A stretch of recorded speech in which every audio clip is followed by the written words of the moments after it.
Hey there, everyone. This is Nikki Tobias with Grounded Vision Coaching. It's the day before Thanksgiving, and I've been out running some errands this morning for my business. And man, if I didn't know any better, I would think today was Black Friday. It's so insane.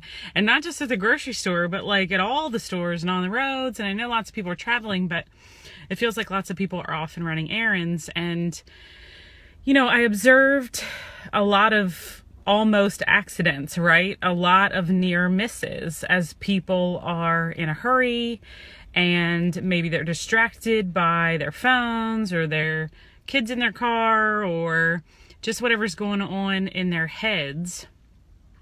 And people are blowing their horns and they're cutting people off and they're getting frustrated with the cashier at the register or with their children or their partner or any number of other things. And, you know, I can't argue that I don't ever get frustrated or impatient. I don't have as much patience as I would like to have on some days. But overall, what I try to remind myself is, how am I showing up? And is that how I want to show up? So it's one thing to beep your horn if it means trying to avoid an accident.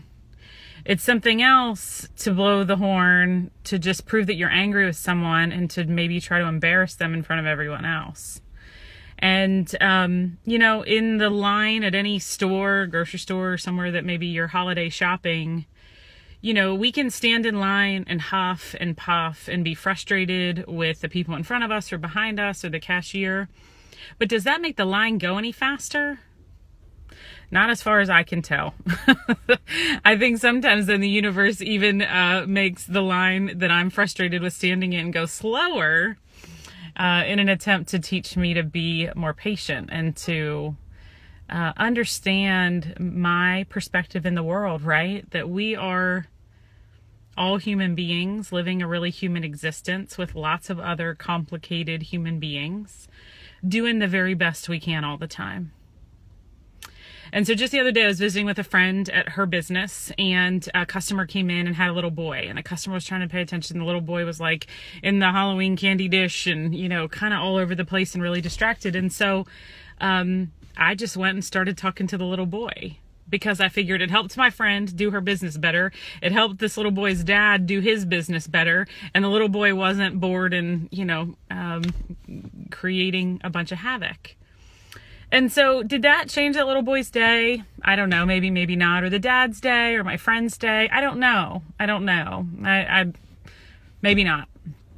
But it helped me feel like I was being of purpose. It helped me be patient. It gave me something to do. It gave that little boy something to do. And maybe, just maybe, they got in and out of my friend's business faster and they got to get on with their day and have their father-son time. And so, you know, I do that sometimes when I'm in the line at a store, if a kid's paying attention to me or pointing at me or sticking their tongue out at me or whatever else, you know, to try to talk to them and give that mom or dad a moment's reprieve and the ability to exhale and not feel frustrated or embarrassed or impatient about the fact that they're on their sixth errand and the kid is hours past nap time or whatever that situation is. And, you know, maybe we are leaving a legacy every day, right? I've talked about, the only thing we can control is ourselves. Ourselves is all we can control. But we have this sphere of influence, right? And maybe me showing up patient someday allows the person I was patient with the opportunity to be patient in another situation. Or maybe me talking to that little boy at that business yesterday meant that his dad's fuse didn't get used so much and he had more patience later in the afternoon. You know, me letting somebody go in front of me on the road or turn in front of me or go in front of me at the line at the store. You know, if I'm running behind and I didn't plan well, that's my fault.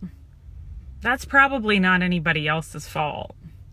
And so for me to get frustrated that it's taking me longer than I estimated is on me. That's on me.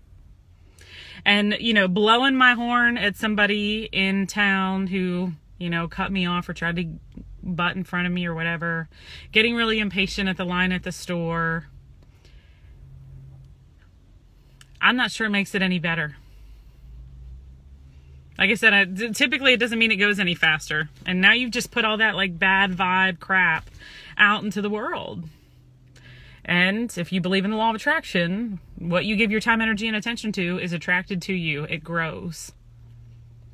And so, you know, I would also pose, like, how do you show up? How do you want to show up at your Thanksgiving lunch or dinner? Do you have to pick every battle? Do you have to answer every invitation to a fight? Do you have to talk about politics? Do you have to ask somebody when they're going to have kids or when they're going to get married? Maybe not. Maybe it's about taking a deep breath and just enjoying one another and allowing people to be exactly who they are. Because, you know, I love it when people support me in being who I am. So how are you showing up? Is that how you want to show up? And what is the legacy that you're leaving? Miss Katie, you said it absolutely made that Father's Day. I hope so. He still had to manage this little boy with his hand in the candy bowl over and over and over again. And I kept saying, your dad said, no, we can't do that.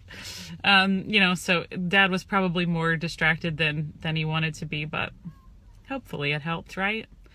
That was my little random act of kindness for the day, maybe. So how can we give each other grace and patience? How can we let people show up who they are? How can we show up the way we want to show up? How do we choose our battles? Maybe hold back blowing the horn or being frustrated and saying stuff under our breath at the cashier or the person who got in line in front of us or somebody who goes to the fast checkout line where there's supposed to be 15 things and they have 85 things. You know, we've been that person sometimes. Maybe it's our job in that moment to give grace and patience to somebody else. All right, well, if I don't talk to or see you all before tomorrow, have a very safe, loving Thanksgiving, full of memories and laughter. And be really grateful. When you have gratitude, again, more things get attracted to you that are things you can be grateful for. So maybe it's the fact that you get to be with your family because many of us don't. Or the fact that you're healthy. Or the fact that there's food on the table. The fact that you have somewhere to live. You have friends to call.